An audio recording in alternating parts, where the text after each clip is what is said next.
all of my children's school friends. So for those of you who don't know me or have never met me, my name is Julia and I was a work study at the CMU Children's School since about my sophomore year, and now I'm a graduating senior.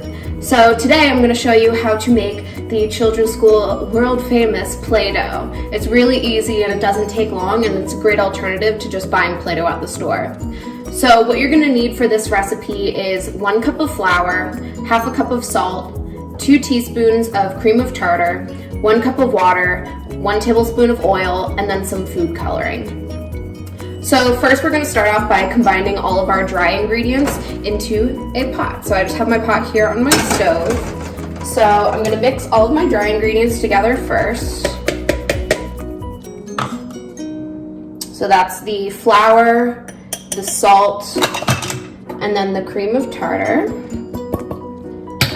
And I'm just going to give that a good whisk together to make sure it's all mixed in. So once all your dry ingredients are mixed in together, you're going to start mixing in your liquid ingredients. So that is the cup of water, the tablespoon of oil. I'm just using canola oil. Once I get it open. So a tablespoon of oil. And then you're gonna mix in your food coloring. So you can do whatever color you want. I just have a little set of neons, so I think I'm gonna do, maybe we'll do a green neon today.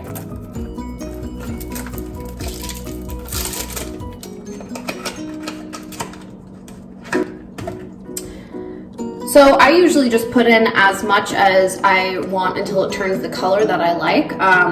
I believe that in the actual recipe it's a teaspoon of food coloring, so you can go by that, or if you want to just add different colors and just see how it works out, that's usually what I do. Also, you can add in essential oils or vanilla to make it have a really nice scent. We've done that before at the children's school, but this time I'm just going to do food coloring because that's what I have here with me. So then you're just going to whisk that together until there are no more lumps and all of the liquid and the dry ingredients are completely mixed together. And then we're going to turn on the heat so that we can actually start making it into Play-Doh. Okay, so now that everything is mixed together, I'm going to take the whisk out because that doesn't work as well when you actually start cooking the Play-Doh and folding in the Play-Doh. So I'm just going to take that out and switch it out for a wooden spoon or a plastic spoon, metal spoon, any type of spoon really is fine. So now you're going to want to turn on your burner on your stovetop to a medium-high heat. So mine is out of 10, so I'm putting it at about a 6. So that it'll start heating up the Play-Doh, and then it'll start forming into a ball as you start to stir it. So I'll show you what that looks like once mine starts forming. But in the meantime, you just want to kind of stir constantly to make sure that none of it like burns to the bottom of the pan. So once the Play-Doh starts heating up, you're going to see that it's going to form these little lumps.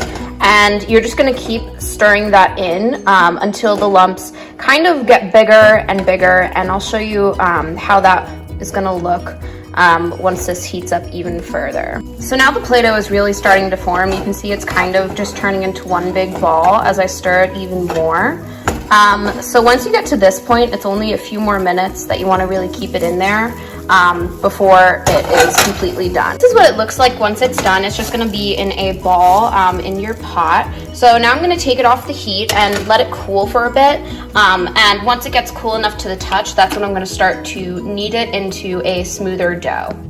So now that the Play-Doh is all cooled down and cool enough to the touch to start kneading it out, that is what I'm going to do so it's not as lumpy as it is right now, and then it'll be smoother and much more fun to play with. So let's knead it out a bit.